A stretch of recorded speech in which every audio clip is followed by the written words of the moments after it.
O Radar Rural de hoje começa com temas que vão do campo ao mercado. O futuro do seguro rural, as discussões sobre a produção animal, a expansão agrícola numa região específica do Paraguai e a valorização de um café brasileiro que ganhou reconhecimento de origem. Eu sou Beatriz Gunter e já estou aqui com meu colega Vitor Faverin. Fica ligado com a gente porque o Radar Rural está só começando.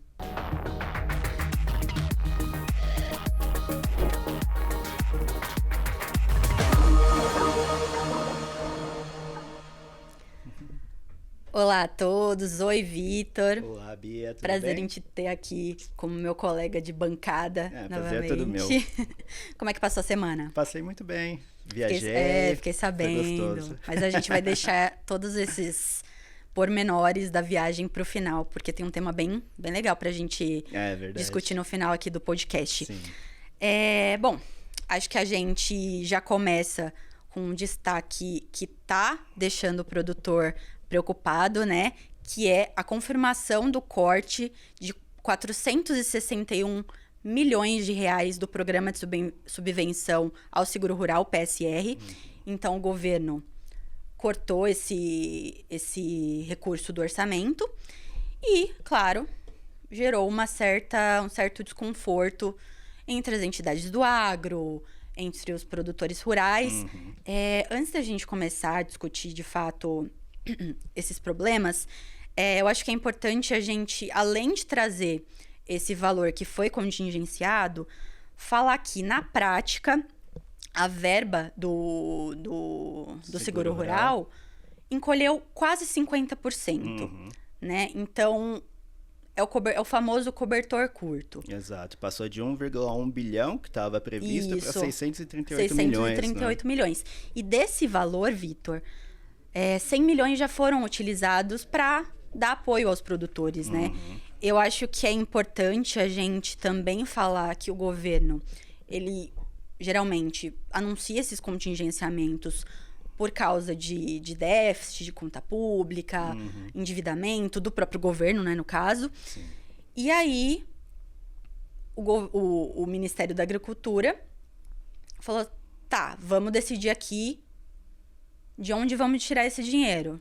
E foi do seguro rural, infelizmente, né? A gente sabe que o clima preocupa também, né? E falando em clima, exatamente, Bia, isso acontece no momento pior possível, né? Porque a gente tem um El Niño chegando aí, como a gente já discutiu, não é um super El Niño, mas é um El Niño que provavelmente vai ser muito forte, né?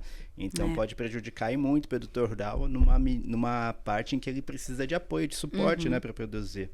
E a gente estava vendo também, né, Bia, que a área segurada do país, ela passou de quase 14 milhões de hectares em 2021 para agora só 3,2 milhões de hectares, né? É um número pouco. Baixíssimo perto da nossa produção agrícola, que é tão pujante e precisa desse tipo de proteção, né? Sim, e eu acho que também esses números, eles diferem do que acontece em outros países, né? Como Estados Unidos, Espanha. Exatamente. Tem alguns dados também, né? Sim, eu estava fazendo uma reportagem até sobre um estudo do Observatório do Crédito Rural do FGV Agro, e eles fazem um estudo sobre 7 países, colocam 7 modelos de seguro rural adotado em 7 países, e eles mostram que o modelo utilizado nos Estados Unidos e o da Espanha, principalmente, são modelos que a gente poderia seguir como política pública aqui no país, que abrangem uma segurança,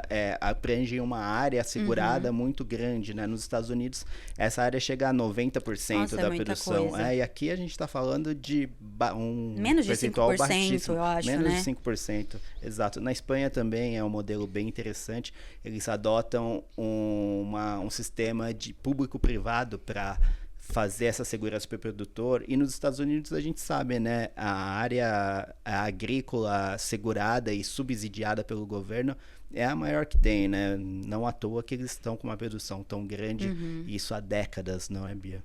Sim, e eu acho que você destacou o estudo da FGV, a partir de todos esses dados. Eu conversei com o Pedro Loyola, que é o coordenador do Observatório de Crédito Rural e seguro rural da FGV Agro, né? Ele colabora aqui para o Canal Rural com alguns estudos. Sim. Ele, inclusive, já participou do Radar Rural aqui com a gente. É o nosso colunista no site até, né? Sim, sim.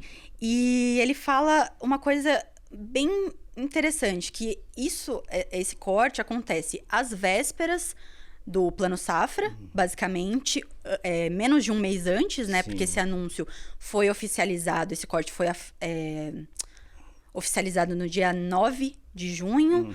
A gente tem o Plano Safra vindo aí pro dia 1º de julho. Então, é uma coisa que preocupa. E o Pedro Loyola, ele falou que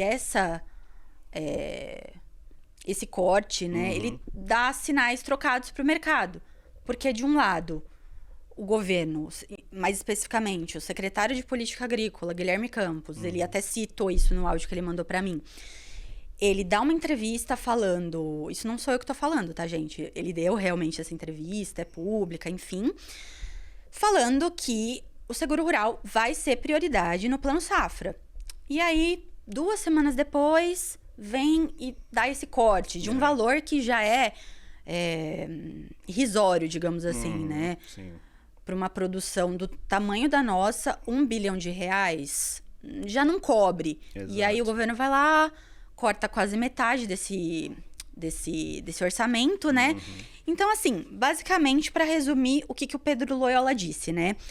Que esse cenário que se desenha para esse ano no seguro rural é um dos piores já tidos. Assim, pior que o ano passado, que já foi ruim, né? Sim. E como você comentou, tem o El Niño, essa expectativa dele vir mais forte, né? Então, eu acho que complica.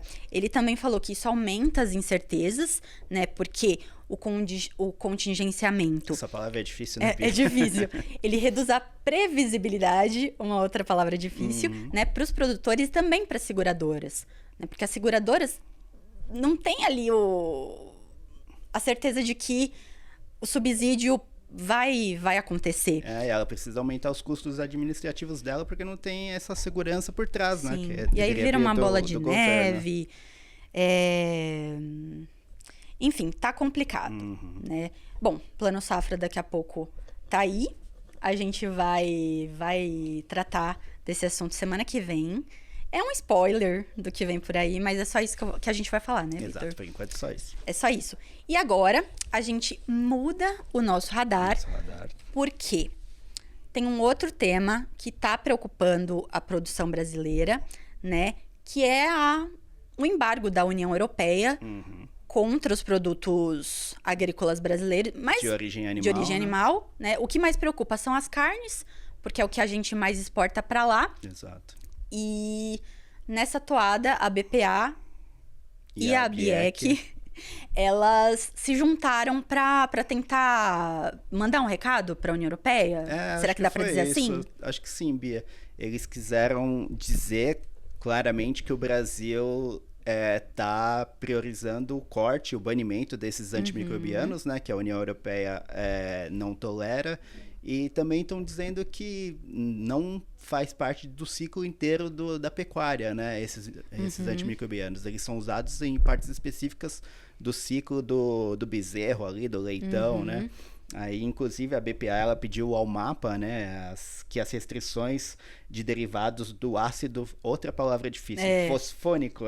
É porque são todas essas substâncias que são esses antibióticos, porque...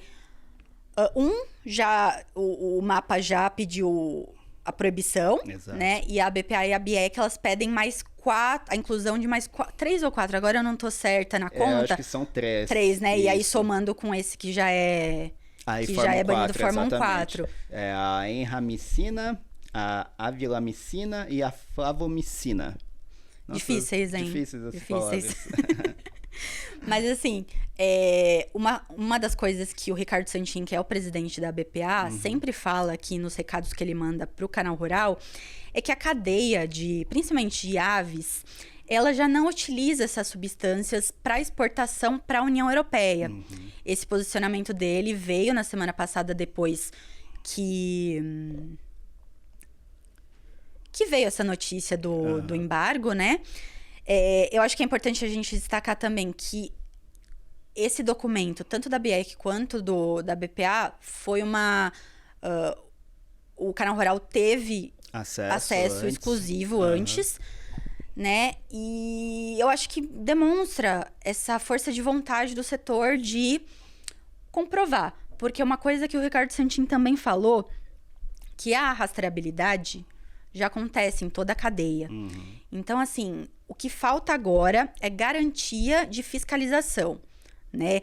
Ele diz que existe essa fiscalização, mas tem que comprovar que existe, né? Porque eu acho que até vai de encontro com uma coisa que o Daoud falou pra gente na semana passada, que a gente precisa comprovar que a gente já faz certo. Então, é mais uma questão de comprovar... De comunicação, né? Entre os governos, entre os dois, tanto o Bloco quanto o governo do Brasil, de se acertarem ali, né? Mas a gente acompanha, porque é uma preocupação perder esse mercado da União Europeia, que apesar de ser pequeno, perto dos outros, tipo China, não tem nem comparação. Exato, mas é o que o Daoud estava falando também, né, Bia? A União Europeia, ela normatiza para o mundo inteiro, então serve de espelho o que ela está dizendo. O restante do mundo pode adotar os critérios que ela está usando, né? E é um arranhão para nossa credibilidade também. Então, quanto antes o Brasil se adequar a essas normas, fazer tudo direitinho, acho que diminui também o risco de acontecer com outros países, porque pode acontecer, né? Outros irem mais ou menos na mesma linha. O Daoud citou também o Reino Unido, que poderia, que falou um pouco desse embargo à nossa carne. Então, é um ponto para a gente ficar atento, num momento em que a cadeia, o mercado, ele tá um pouco instável, né? Porque tem a questão da China, a cota chinesa, que também é uma coisa que preocupa, né? Tem bastante coisa no radar, né? Pecuário do Brasil. Antes da gente trocar o nosso radar, o nosso assunto, eu queria convidar você que está assistindo o Radar Rural a curtir a gente no YouTube, deixar o seu comentário, falar quais temas gostaria de ver aqui, entrevistados. Eu acho que é sempre uma troca legal que a gente tem, né? Tanto no Instagram também, a gente joga os cortes lá, tem o site que tem... o site, ele é como se fosse... Ele alimenta muito o Radar Rural, né, Vitor? Porque a gente escreve diariamente pro site, então a gente tá acompanhando sempre o que tá acontecendo, né? Sim, e é bacana a gente ter essas sugestões de vocês, né? Pra gente saber o que a gente pode abordar, o que vocês acham interessante ou não ser comentado aqui pela gente. Porque às vezes a gente tem uma percepção, né? E quem tá assistindo tem outra, viés. Acontece. Né? Agora, mudando o nosso foco, Vitor, a gente vai para um outro lugar do mapa, porque a gente estava falando aqui pertinho, né? de Brasil, né? De Brasil, relações internacionais com outros países, seguro agrícola. Agora a gente fala do Paraguai. Exato. Que é um importante país produtor de soja da América do Sul, né? E hoje ele se destaca, tem uma região dele muito específica, que é Chaco. Perdoem meu espanhol, porque eu não sei falar espanhol. É uma região que é considerada um bioma ali do Paraguai, que está sendo considerada como uma nova fronteira agrícola da América do Sul, né? É uma região que tem um solo muito fértil, né? E a Stonex lançou esses dias um estudo, né, Vitor? Você tem os dados? Tem alguns dados aqui, Bia. Eles estimam que a produção agrícola do Paraguai de soja vai ser de 12,3 milhões de toneladas, né? Eles estão estimando isso. E essa nova fronteira agrícola que você citou, o El Chaco, ela está se destacando por ter altos níveis de produtividade, né? Tem algumas fazendas de lá que já registram 4 toneladas de soja por hectare. E é uma marca condizente com o nosso principal estado produtor aqui na Bahia, no Brasil, que é a Bahia, em termos de produtividade, né? A Bahia foi o primeiro estado brasileiro a romper a marca de média de 4 toneladas por hectare de soja. E El Chaco já está conseguindo, em algumas fazendas, atingir esse patamar, né? É uma marca muito expressiva, Sim. né? Porque na Bahia, por exemplo, eles conseguem essa marca porque é o estado que mais tem irrigação. E eles também têm um costume lá de fazer, desde o começo, muita análise de perfil de solo. Então, eles conhecem bem o solo onde eles estão produzindo, sabe onde cada talhão está produzindo mais. Então, eles conseguem essa média produtiva maior. E a Archaco já está nesse caminho, já está muito bem encaminhado, né, Bia? E eu acho que também é legal a gente fazer esse paralelo, porque a Bahia também, lógico, agora ela já é uma região bem consolidada na produção de soja, mas não dá para não falar que ela também já foi considerada uma nova fronteira agrícola. Exato. Tem ali outras partes do Nordeste, como o Piauí, né, que também é considerado uma nova fronteira agrícola, porque está se destacando nessa produção a área de do soja. Mato Piba, né? Como um todo. E eu estava pesquisando sobre o tema e eu achei interessante, né? Porque a região do Paraguai, a gente está falando da soja do Paraguai, mas esse bioma, ele não é só paraguaio. Você sabia? Não sabia. Abrange o também Brasil não. também? Sim, só que bem pouquinho. E o mais engraçado disso tudo é que o Paraguai, ele não é o dono, o maior dono do El Chaco. 60% fica para a Argentina. Olha só. 28% para o Paraguai. E a Bolívia, com 11%. E o Brasil, ele tem uma pequena parcela, tanto que nem tem o percentual aqui, que fica ali na divisa com Mato Grosso do Sul. Eu achei muito interessante, porque, de uma certa forma, tudo se encaixa. Exato. Ali, né? E são grandes produtores de soja, né, Bia? A Bahia... Nossa, tô com a Bahia na cabeça. É porque a Bahia tem uma audiência bem ativa aqui no Canal Rural. Exato. Então, a gente fica sempre com o pessoal da Bahia na de cabeça. olho na Bahia. A Argentina, ela tá prevendo produzir mais de 50 milhões de toneladas de soja, né, nessa próxima safra. E eles ficam sempre nesse patamar, né, entre 45 e 50 milhões. Então, é realmente uma fronteira agrícola interessante essa do Paraguai, que pode elevar a produção deles, né? Eu lembro que alguns anos atrás era de 10 milhões a produção paraguaia e não saía disso, ficava nesse platô. Agora a gente já tá falando de 12 milhões. Isso, quase. Daqui a algum quase tempo, 13, daqui 14, a algum tempo, 15. 15, 20, né? É claro que para chegar num patamar de Argentina, Brasil nem se fala, né? Porque o Brasil tá... Não tá anos Eu não sei nem luz à frente. contar quantas vezes mais o Brasil produz, né? Porque o jornalista não é muito bom de conta. Mas, assim, a gente tá prevendo uma safra de 181 milhões de toneladas. Exato. Né? O Paraguai, 12 milhões e meio, mais ou menos. A Argentina, 50 milhões. Sim. Então, fora que a nossa produtividade, ela tá aumentando a cada ano. Porque não é só aumentar a área, aumentar né? a produção. É produzir mais numa área igual ou menor. Né? Porque a gente sabe que com essas mudanças climáticas, as coisas ficam complicadas. Então... Exato. Pode ser que a tendência seja de uma... Eu tô só... Não, é só coisas da minha cabeça, né? Meio que fazendo as contas aqui. Agora, vamos falar de coisa boa. Vamos falar de viagem. Porque esse meu colega aqui me abandonou na produção deste videocast na semana passada. Que fique dito aqui que eu fiquei sozinha e abandonada. Porque ele viajou. Exato. Para Gramado, no Rio Grande do Sul. Sim, tava tendo linda cidade. Nossa, saudades de Gramado, inclusive. Tava tendo um evento lá.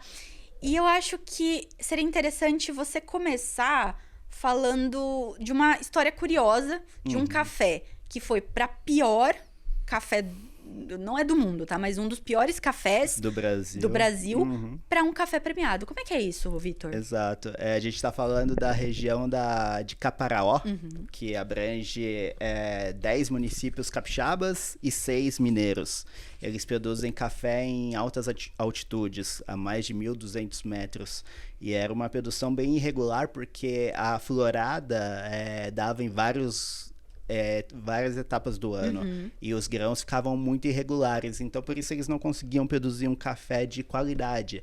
Tanto é que quando um produtor conseguia fazer um café melhorzinho, eles tinham que dizer para o comprador que era feito em outra região. Porque não tinha credibilidade nenhuma aquele café que eles produziam ali. Isso foi uma produtora e produtora e presidente da Associação de Café de Caparaó que me contou essa história. Eu achei muito interessante. E como é que foi essa recuperação da credibilidade? Então, eles começaram a acreditar mais na própria produção. O Sebrae foi um parceiro importante. A gente não tem patrocínio nenhum, mas é importante dizer que o Sebrae é um grande parceiro. Serviço de apoio, né? Isso, exatamente. Principalmente para produtos com indicação geográfica, que é esse caso, né? E eles começaram a ter o apoio do Sebrae e também a investir em capacitação. Técnicos agrícolas viram o potencial da região e começaram a fazer esse tipo de capacitação com eles. E eles passaram a seguir mais a cartilha do café especial, só que também com o tempo eles viram que essa cartilha não servia muito bem para eles ali. Então, eles começaram a fazer um café fora da cartilha, que especifica alguns termos, né, como a secagem do café tem que ser feita assim que você colhe, você ensaca, você seca, tem que ser tudo feito em processos rápidos, e eles não seguem exatamente isso. Eles demoram meio que criaram 10 dias para fazer novas regras, viram... Exato. Não é errado, né? Viram que que tava dando certo e seguiram assim. Sim, né? Exato. Legal. É bem bacana. Agora, uma coisa muito interessante, gente. Você provou esse café? Eu provei, é uma delícia. Nossa, é muito bom. Ele tem notas cítricas, assim, é muito gostoso. E é bacana que o café especial a gente não precisa adoçar, né? Porque ele tem esse dulçor próprio, é muito gostoso. Que é sempre uma polêmica, né? Você adoça o café? Você adoça seu café? Você que tá assistindo a gente? Boa pergunta. Porque, assim, o cheiro do café é delicioso, mas eu ainda não adquiri um paladar bom o suficiente para tomar. Eu sei que é hábito, mas eu ainda não consigo. Mas você anda comprando um bom café? Grãos? Olha, eu costumo tomar mais fora do que em casa. Então eu tomo o que tá disponível ali. Mas tem certos cafés que a gente percebe um grau de qualidade maior, né? E esse é o caso do Caparaó. Por exemplo, eu achei bem bacana. Eles conseguiram o IG, né, a indicação geográfica e por denominação de origem, que ela abrange mais a qualidade do produto e não foca tanto na história por trás dele. Eu acho que é mais ou menos isso a diferença entre indicação de procedência e denominação de origem.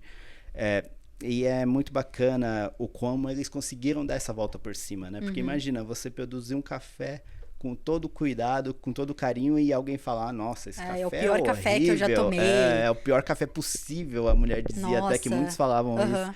E agora eles conseguiram, no ano passado, no Coffee of the Year, o prêmio, eles conquistaram 8 medalhas de 10 possíveis. Então, você imagina, deram realmente a volta por cima. E qualquer outra pessoa desistiria. Sim. Né? Depois de ouvir, você é o pior café você produz o pior café que eu já tomei. Não, em qualquer área, né? Imagina se eu vi algo assim, você é o pior que eu já vi. Gente, é traumatizante isso, né? Demais. Mas assim, lá nessa viagem que você fez, tinham outras atividades, tinham outras empresas, outros produtos. Como é que foi lá, assim? Tínhamos produtores de chocolate, de vinhos, de frutas. Inclusive, conheci a banana mais doce do Brasil. Achei muito interessante a história. É porque a maturação dessa banana, ela demora mais do que as outras. Porque a região fica em Santa Catarina, na Serra Catarinense ali, se eu não me engano, eles recebem, em média, 1h30 a menos de sol do que em outras partes do Brasil. Então, essa banana que demoraria de 6 a 8 meses para maturar, lá demora de 1 ano a 1 ano e meio. Nossa. Então, esse processo de maturação mais lenta vai deixando a banana mais doce, né? Então, aquela frutose. A frutose, exatamente. Ela vai curtindo mais. Então, eles conseguem fazer doces de banana, por exemplo, sem adição de açúcar, porque o açúcar da própria fruta já é suficiente. E também vi produtores de vinho lá que estão um pouco preocupados com esse novo acordo do Mercosul com a União Europeia, de ter uma invasão, digamos assim, de vinhos, produtos, né? espanhóis, portugueses, italianos aqui para o Brasil, mas eles também veem oportunidades. Isso eu achei bacana, Bia, destacar.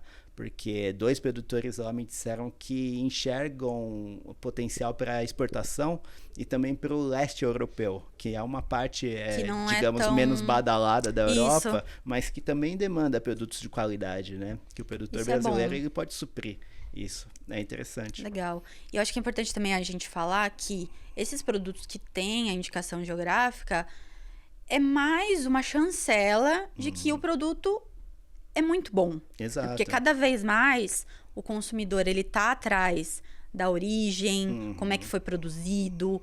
Então, ter isso tudo certificado no papel é muito legal. E impulsiona o turismo também. Uma coisa interessante que eu ouvi lá, Bia, é que ninguém atravessa montanhas ou oceanos em busca de uma taça de vinho, em busca da xícara perfeita de café. Mas ele vai também pela história por trás daquela produção, dos produtores que fizeram, que estão tão enraizados naquele território e conseguem fazer produtos cada vez mais diferenciados e de qualidade. Então, isso atrai o turismo também para a região. Sim. E é uma das principais características da indicação geográfica, né? Impulsionar o turismo, a região, o povo, transformar aquilo em identidade para um povo. E com esse assunto tão interessante, a gente termina o Radar Rural. Foi muito legal poder dividir isso com você contar essas experiências, porque é legal quando a gente consegue sair da redação e conhecer produtores, né? Eu acho que é sempre bom.